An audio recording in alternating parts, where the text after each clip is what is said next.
जिले की छोटी साजड़ी पुलिस ने 80 किलो अवैध डोडा चूरा बरामद किया है।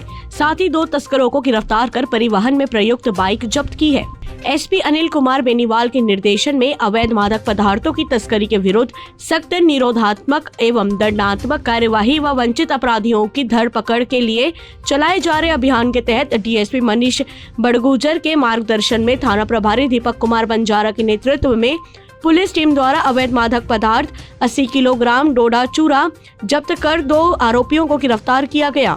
छोटी साजड़ी सीआई दीपक बंजारा ने बताया कि पुलिस टीम द्वारा गश्त के दौरान जमलावदा तिराहा से आरोपी संदीप पुत्र गोटीलाल मेघवाल निवासी नारायणी थाना छोटी साजड़ी व बद्रीलाल पुत्र चैनराम मेघवाल निवासी नारणी थाना छोटी साजड़ी के कब्जे से 80 किलोग्राम अवैध डोडा चूरा जब्त कर आरोपियों को गिरफ्तार किया गया।